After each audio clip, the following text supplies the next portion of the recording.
Assalamu alaikum. This is Rabia Rashid, and you're watching RR Lectures. And today we will be covering the topic of Sir Syed Ahmad Khan.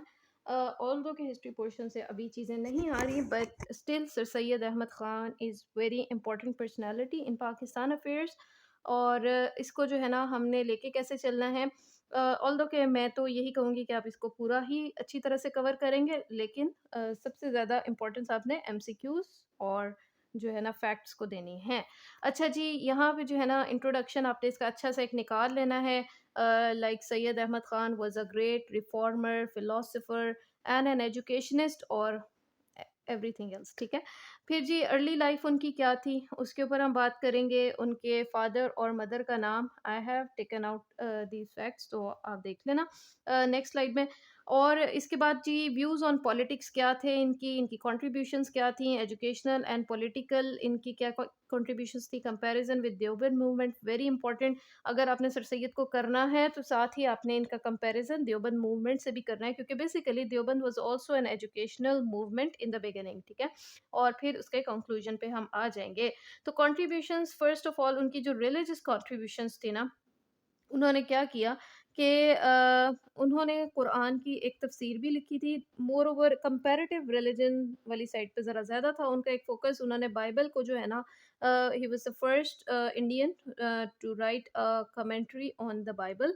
उसमें उन्होंने ही tried to show कि how much Islam and Christianity are close to each other in certain aspects. और उस जो है ना वो तफ़सीर कंप्लीट नहीं उन्होंने लिखी थी, लेकिन उन्होंने बहरहाल कुरान की एक तफ़सीर लिखी थी जिससे जो क्लासिक स्कॉलर्स हैं और उन्होंने रिजेक्ट कर दिया था, बिकॉज़ उसमें सर्टेन चीज़ें थी। लाइक उन्होंने फ़रिश्तों को मतलब एंजल्स को ना डिनाई करते हैं उनकी एग्जिस्टेंस को, और जो है ना उन्हें कहते हैं कि ये बहादुर और मतलब स्ट्रॉन्ग आदमी जो है ना वो जिन है। यानी जिन और फरिश्ते जो है ना एज सच एग्जिस्ट नहीं करते, समथिंग लाइक दैट।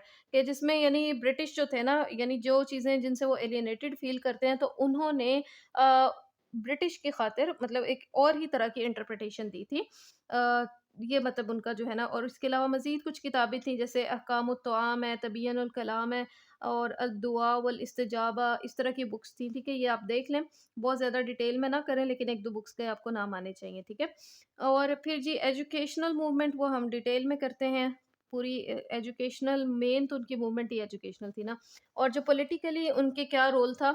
अच्छा, एक बात ना इसमें ये कि ड्यूरिंग द इंडियन म्यूटनी ना ही remained loyal to the British Raj. उसके एक रीज़न ये है कि उन्होंने मतलब वो शुरू से ना एक तो वो ईस्ट इंडिया कंपनी के साथ उनका एक लिंक था, वो उसमें मुलाजिम रह चुके थे। और दूसरा उनकी पूरी मूवमेंट का क्रक्स ये था कि हमें ब्रिटिश से कन्फ्रंटेशन नहीं करनी चाहिए, हमें उनके साथ लॉयल्टी रखनी चाहिए। और उसका फ़ायदा वो देख रहे थे कि हिंदुओं को बहुत ज़्यादा हुआ है, तो मुस्लिम्स को जो है ना अभी फ़िलहाल उनके साथ कन्फ्रंटेशन में जाने के बजाय उनका साथ देना चाहिए। This was his views. तो इसके बाद जब म्यूटनी होती है तो ऑब्वियसली सर सैयद अहमद ख़ान ने उस म्यूटनी को रिजेक्ट किया और उसको एक गलत बात कहा। और इसके अलावा उन्होंने एक बुकलेट लिखी, the causes of Indian revolt या the causes of Indian mutiny के नाम से, जिसे उर्दू में रसाला असबाब बगावत हिंद का नाम दिया गया।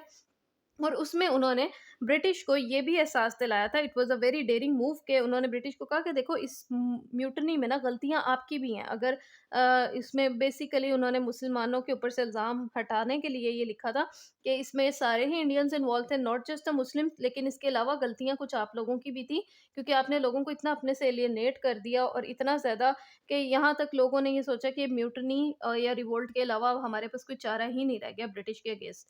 और फिर more over he himself remained in active in politics, लेकिन उन्होंने एडवाइस किया था मुस्लिम्स को कि they should keep away from it. और रीज़न उसकी ये है, मैंने यहाँ पे नहीं लिखी बट आई रेड समवेयर, उसकी रीज़न ये थी कि सर सैयद ने ना डेमोक्रेसी को बड़ा अच्छी तरह समझ लिया था। और डेमोक्रेसी में रहते हुए वी ऑल नो कि मेजॉरिटी का जो है ना वो रूल होता है, तो उन्होंने मुस्लिम्स को इस वजह से दूर रखा था कि अगर ब्रिटिश का डेमोक्रेटिक सिस्टम चलता है और मुस्लिम्स पॉलिटिक्स में एक्टिव हो जाते हैं ना, और यही सिस्टम चलता रहता है, तो भी इनके हाथ कुछ नहीं आने वाला, क्योंकि बिलाखिर रूल इनके ऊपर एक मेजॉरिटी करेगी which is Hindu in nature inherently. और इस वजह से उन्होंने मुस्लिम्स को दूर रखा हर तरह के पॉलिटिकली एक्टिव होने से उनको कांग्रेस से भी दूर रखा। इनिशियली आपको पता होगा कि कांग्रेस जो है वो सिर्फ हिंदू पार्टी नहीं थी। कांग्रेस क्लेम करती थी और आज भी लाइक सेक्युलरिज्म जो है ना वो उसके तहत इंडिया ये क्लेम करता है कि वो सबको रिप्रेजेंट करती है कांग्रेस जो पार्टी है, और वो सबके लिए है, it's not just a Hindu party. लेकिन सर सैयद ने मुस्लिम्स को कहा था कि आप इससे दूर रहें, क्योंकि ये सोलली इसका कॉज जो है ना वो हिंदूज को प्रोटेक्ट करना, उनके राइट्स को प्रोटेक्ट करना है और उन्हीं की अपलिफ्टमेंट है, आपके हाथ कुछ नहीं आने वाला। अच्छा जी, अब यहाँ पे हम आ जाएँगे अपने इम्पोर्टेंट डेट्स एंड फैक्ट्स पे, जो कि ज़्यादातर चीज़ें एजुकेशनल मूवमेंट से ही रिलेटेड हैं।